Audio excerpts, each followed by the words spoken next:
ইরানে যুক্তরাষ্ট্র ও ইসরায়েলের যৌথ হামলার পর থেকেই অস্থিতিশীল হয়ে আছে বিশ্বের তেলের বাজার। হরমুজ প্রণালী দিয়ে তেলবাহী জাহাজ চলাচল বন্ধ থাকায় দিন দিন বাড়ছে জ্বালানির দাম।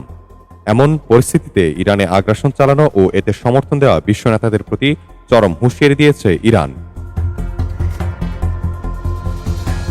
রয়টার্সের এক প্রতিবেদনে বলা হয়, ইরান জানিয়েছে অপরিশোধিত তেলের দাম ব্যারেল প্রতি $200 গিয়ে ঠেকতে পারে। তাদের দাবি, এই অস্থিতিশীলতার জন্য দায়ী পশ্চিমা দেশগুলো এবং তাদের মিত্ররা। হুঁশিয়ারির পাশাপাশি সরাসরি তেল সরবরাহ বন্ধের চরম পদক্ষেপ নিয়েছে ইরান। তেহরানের সামরিক মুখপাত্র ইব্রাহিম জুলফিকারি ঘোষণা করেছেন, যুক্তরাষ্ট্র ও ইসরায়েলে 1 লিটার তেলও যেতে দেওয়া হবে না। এমনকি তাদের মিত্র দেশগুলোর কোনো জাহাজ বা ট্যাঙ্কার এই পথে চলাচল করলে সেটিকে সরাসরি বৈধ সামরিক লক্ষ্যবস্তু হিসেবে গণ্য করে হামলা চালানো হবে। এর আগে জ্বালানি সরবরাহ সচল রাখতে ও তেলের আকাশচুম্বী দাম নিয়ন্ত্রণে ঐতিহাসিক পদক্ষেপ নেয় সংস্থাটি আন্তর্জাতিক জ্বালানি IEA।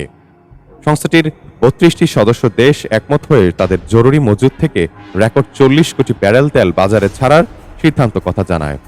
IEA এর ইতিহাসে এটি এখন জরুরি একটি সবচেয়ে বড় পদক্ষেপ।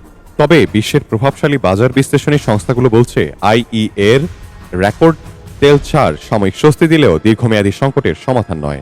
কারণ প্রতিদিন যে পরিমাণ তেল হরমুজ প্রণালী দিয়ে সরবরাহ হতো, সেই ঘাটতি পূরণ করা মজুদ ভান্ডারদের পক্ষে প্রায় অসম্ভব।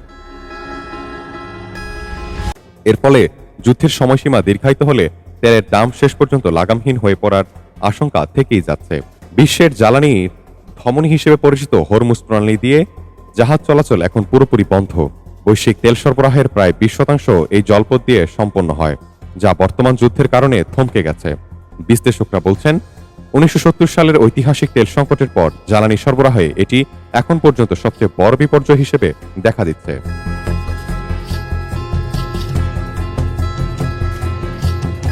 ডেস্ক রিপোর্টার, দেশ বুলেটিন।